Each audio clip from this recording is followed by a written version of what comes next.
প্ৰথম কথাটো হ'ল যে আমি মিত্ৰতাৰ কথাটো কৈ আহিছোঁ, গতিকে পৰৱৰ্তী দিনসমূহত কোন সমষ্টিত কোন খেলিব নেখেলিব সেইবোৰ আলোচনাৰ মাজেৰে আমি সকলো সিদ্ধান্ত ল'ম। আৰু এই যিবোৰ বিষয় আছে যে স্থানীয় ৰাইজৰ যিটো চেণ্টিমেণ্ট, আৱেগ যিটো, সেইটো নিশ্চয় আমি সকলোৱে অনুধাৱন কৰিম, সকলোৱে উপলব্ধি কৰিম। আৰু ৰাজনীতিটো ৰাইজৰ যোগেদিহে, ৰাইজৰ সিদ্ধান্তৰ ওপৰত ৰাজনীতি আচলতে দিশ নিৰূপণ হয়।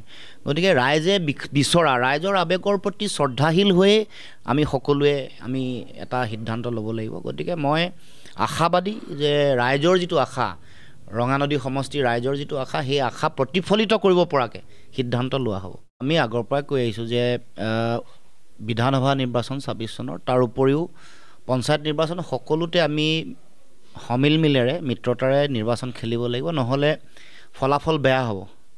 যিবোৰ কথা ইতিমধ্যে প্ৰমাণ হৈ গৈছে, আজি দিল্লীৰ নিৰ্বাচন আপোনালোকে ফলাফল দেখা পাই আছে, চূড়ান্ত ফলাফল অহা নাই, কিন্তু আগতীয়াকৈ যিবোৰ ফলাফল এতিয়ালৈকে আহি আছে, এইটোৱে প্ৰতিফলিত কৰিছে যে একেলগে নেখেলিলে, মিত্ৰতাৰে নেখেলিলে ফলাফল শাসকীয় পক্ষ অৰ্থাৎ বিজেপিৰ পক্ষত যাব।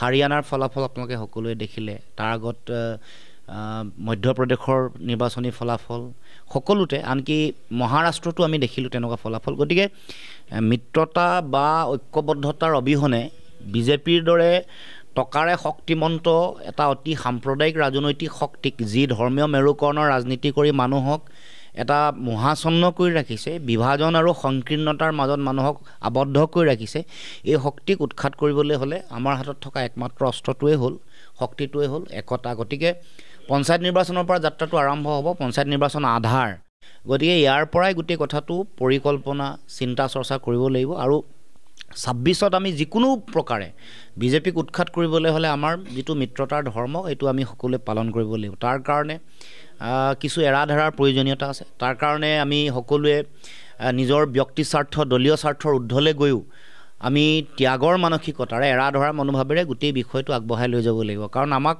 মূল লক্ষ্যটো হ'ল আমি বিজেপিক পৰাভূত কৰিব লাগে, অসমৰ মাটিৰ পৰা উৎখাত কৰিব লাগে। তাৰ কাৰণে আমি সকলোৱে সন্মিলিতভাৱে প্ৰয়াস কৰিব লাগিব, প্ৰচেষ্টা হাতত ল'ব।